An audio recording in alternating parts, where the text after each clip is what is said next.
Hello दोस्तों, कैसे हैं आप सब। आज बात कर रहा हूँ fire protest against Ken Betwa link project की। फायर प्रोटेस्ट क्यों हो रहा है, ये चीता आंदोलन क्यों हो रहा है। नारे लग रहे हैं, हमें न्याय दो या मौत दो, हमें न्याय दो या मौत दो, ये नारे लगाए जा रहे हैं। केन बेतवा लिंक प्रोजेक्ट मध्य प्रदेश, है ना। कल्पना कीजिए, जिस जमीन पर आपके दादा परदादा रह रहे हो, जिस जंगल ने आपको पाला हो, जिस नदी ने आपकी प्यास बुझाई हो, एक दिन कोई आए और कहे यह सब छोड़ दो, क्या आप आसानी से छोड़ देंगे। आज बात हो रही है केन बेतवा लिंक परियोजना। हम अभी बात कर रहे हैं सोनम वांगचुक, उनकी बात तो बहुत हो रही है, इसकी बात कौन करेगा। फायर प्रोटेस्ट की, चीता आंदोलन की। सरकार कहती है कि बुंदेलखंड को पानी मिलेगा, सिंचाई बढ़ेगी और विकास होगा, लेकिन दूसरी तरफ हम देख रहे हैं कई आदिवासी परिवार, किसान और पर्यावरणविद सवाल उठा रहे हैं। उनका कहना है कि विकास की सबसे बड़ी कीमत वही लोग चुका रहे हैं जिनकी आवाज सबसे कम सुनी जाती है। उनका कहना है कि विकास की जो सबसे बड़ी कीमत वही लोग चुका रहे हैं जिनकी आवाज सबसे कम सुनी जाती है। हाल के दिनों में प्रभावित लोगों ने भूख हड़ताल और चीता आंदोलन जैसे प्रदर्शन किए हैं। देखिए, ये देखिए, उनका आरोप है पुनर्वास और मुआवजे से जुड़े वादे पूरे ही नहीं हुए। जो वादे किए गए थे वो पूरे ही नहीं हुए। आइए देखते हैं डूबती हकीकत क्या है इसकी। केन बेतवा लिंक, 46 लाख पेड़ और चीता आंदोलन की अनकही कहानी। एक स्टोरी, प्लीज आप लोग एक स्टोरी की तरह मत सुनिएगा, ये हकीकत है, ये डूबती हकीकत है। ये लूप होल हैं गवर्नमेंट के। हमें न्याय दो या मौत दो। 44,605 करोड़ रुपए बजट का आवंटन हुआ था। यह भारत की पहली नदी जोड़ो परियोजना है। सिंचाई, पेयजल, ऊर्जा और इंफ्रा, बड़े बड़े वादे। 62 लाख लोग पानी की आपूर्ति, है ना। 103 मेगावाट हाइड्रो और 27 मेगावाट सोलर ऊर्जा का उत्पादन। यह मेगा प्रोजेक्ट सूखाग्रस्त बुंदेलखंड के लिए जीवनदायिनी के रूप में प्रस्तुत किया गया था। आज की हालत क्या है? आज यह प्रोजेक्ट जहां है वहां के लोगों को आंदोलन करना पड़ रहा है। चीता आंदोलन कभी सुना है नाम? अब सुने होंगे। बुंदेलखंड के पानी का निर्यात, जल सुरक्षा या स्थानिक अन्याय। जल का निर्यात कहाँ? उत्तर प्रदेश, बांदा, महोबा, झांसी, ललितपुर। यह परियोजना बुंदेलखंड केन बेसिन के पानी को ऊपरी बेतवा क्षेत्र में निर्यात करने की सुविधा दे रही है। हिमांशु ठक्कर जी बोल रहे हैं, है ना।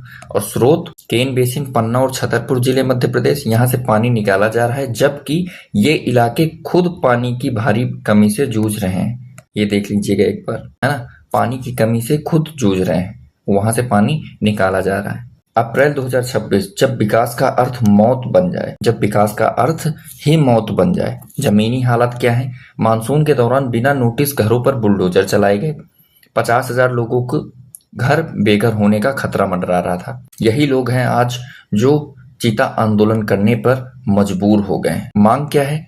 उचित पुनर्वास हो, सम्मानजनक मुआवजा हो और वन अधिकारों की तुरंत बहाली हो। ये तो वाजिब है ना, ये तो हमारे फंडामेंटल राइट में आ जाएगा। अगर हम किसी जगह प्रोजेक्ट लगा रहे हैं तो वहां का हमें उचित पुनर्वास मिलना चाहिए, सम्मानजनक मुआवजा मिलना चाहिए और वन अधिकारों की तुरंत बहाली होनी चाहिए। ये तो फंडामेंटल राइट्स के तहत आ जाएगा। चीता आंदोलन, गोंड जैसी जनजातियां, कोल आदिवासी महिलाओं के नेतृत्व में पन्ना और छतरपुर में अभूतपूर्व न्याय दो या मार दो विरोध प्रदर्शन चल रहा है। और यह प्रदर्शन, यकीन मानिए, ये बहुत बड़ा होने वाला है, बहुत बड़ा। यदि सरकार हमें न्याय नहीं दे सकती तो हमें एक आत्महत्या करने की अनुमति ही दे। ये आंदोलनकारी हैं दिव्या अहिरवार और लक्ष्मी आदिवासी। ये बोल रही हैं यदि सरकार हमें न्याय नहीं दे सकती तो हमें आत्महत्या करने की अनुमति ही दे। विस्थापन का क्या गणित है? दौदन बांध की चपेट में कौन कौन है भाई, देख लेते हैं। 10 से 24 गांव पूरी तरह डूबने की कगार पर। 16 गांव कोर टाइगर रिजर्व से, 8 जलाशय के कारण। 5288 लोग विस्थापित होंगे। 1400 पन्ना में विस्थापित होने वाले परिवार हैं और 50,000 प्लस की आबादी अपनी आजीविका, जंगल और पीढ़ियों पुरानी संस्कृति से बेदखल हो जाएगी। सोचने वाली बात है। आपको अपने घर से, जहां आप 50 सालों से रह रहे हैं, वहां सरकार आकर बोले कि अब यहाँ पर एक प्रोजेक्ट लगेगा, आपको पुनर्वास दिया जाएगा कहीं और वो पुनर्वास, वो मुआवजा आपको उचित ना मिले, तब आपको कैसा लगेगा। देखते हैं। मुआवजे का मजाक, वादे बनाम हकीकत। बिल्कुल सही बात है। सरकारी कागजों पर क्या है? 12.5 लाख प्रति एकड़ नगद और नए घर के लिए 6 लाख का वादा। और जमीनी हकीकत क्या है? कई परिवारों के बैंक खातों में मात्र 16 रुपए। मजाक चल रहा है भाई, मात्र 16 रुपए और 200 का अपमानजनक भुगतान। अपमान ही है हकीकत ये। पारदर्शी जमीन के बदले जमीन और गांव के बदले गांव का सिद्धांत सरकारी कागजों पर है ये। और हकीकत क्या है? नया घर बनाने का समय दिए बिना अचानक बेदखली, लोग खुले में ही रहने को मजबूर हो गए हैं। तभी तो आंदोलन कर रहे हैं। आंदोलन करने के लिए शौक थोड़ो ना चाहिए, आदमी की मजबूरी होती है, व्यक्ति की मजबूरी होती है।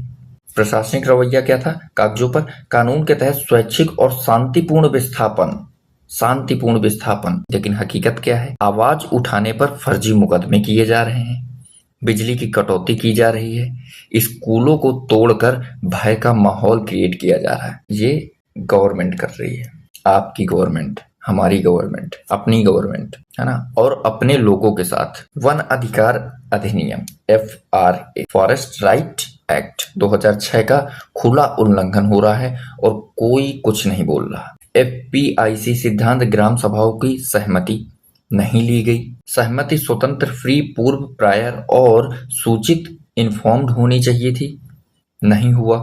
स्वैच्छिक विस्थापन होना था, सम्मानजनक पुनर्वास होना था, बिल्कुल भी नहीं हुआ। मध्य प्रदेश उच्च न्यायालय हाई कोर्ट कमलेश प्रजापति बनाम मध्य प्रदेश राज्य 2024, धोखे या दबाव से ली गई सहमति पूरी तरह अमान्य है। कम से कम ये ऑर्डर तो मान लिया होता आप लोगों ने। ग्राम सभाओं से कोई उचित परामर्श या जानकारी साझा नहीं की गई।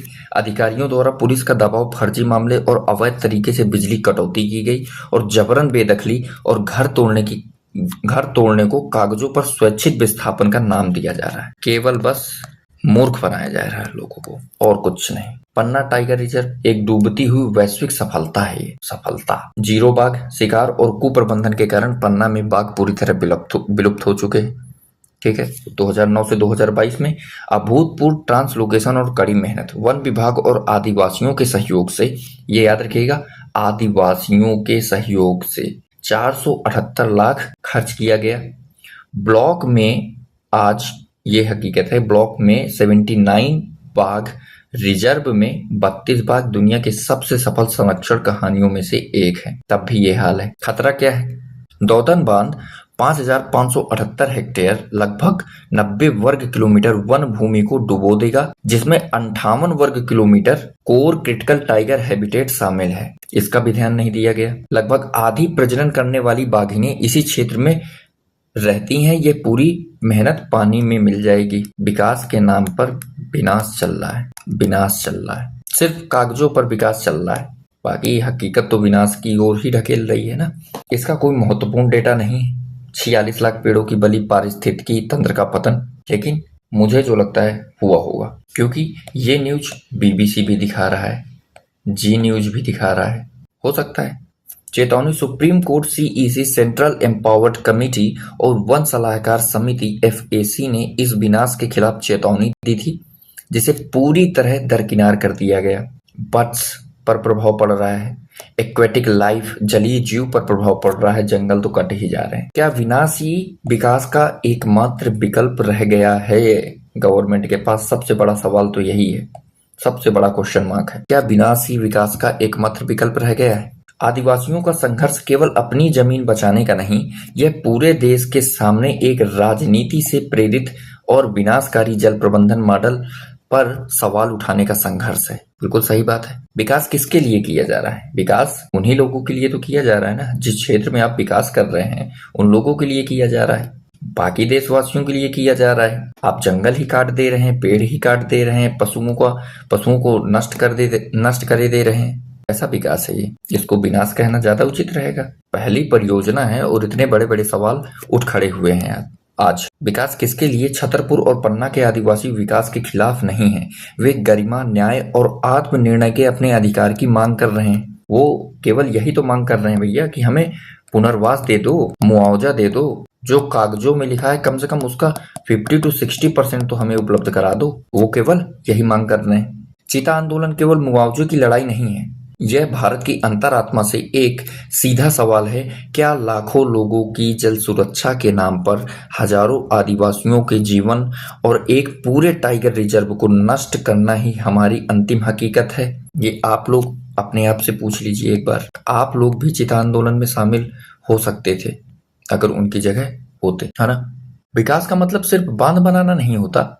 विकास का मतलब किसी गरीब का घर ना उजड़े, गरीब परेशान ना हो, है ना। सिंचाई और पेयजल का लाभ मिलेगा और प्रभावित परिवारों को पुनर्वास की व्यवस्था की जा रही है। ये सब दोगले वादे किए जा रहे थे। इसलिए असली सवाल विकास बनाम विरोध का नहीं, असली सवाल क्या विकास और न्याय साथ साथ नहीं चल सकते। असली सवाल तो ये है, विकास और न्याय क्या एक ही ढर्रे पर नहीं चल सकते। विनाश का होना जरूरी है, लेकिन गवर्नमेंट की तरफ से तो यही दिख रहा है कि विनाश एक अनिवार्य शर्त बना हुआ है विकास के लिए। आप लोग मुझे कमेंट करके बताइए आपकी क्या राय है। क्या सरकार को पहले सभी प्रभावित परिवारों को न्याय और सम्मानजनक पुनर्वास सुनिश्चित करना चाहिए या परियोजना को बिना देरी आगे बढ़ाना चाहिए?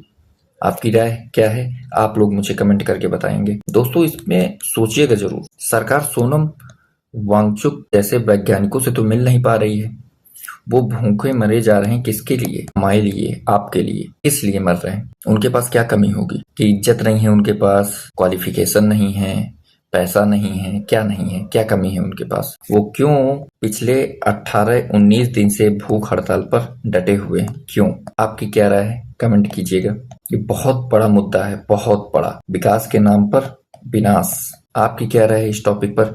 ये मुझे कमेंट करके जरूर बताइएगा दोस्तों। जय हिंद, सत्यमेव जयते।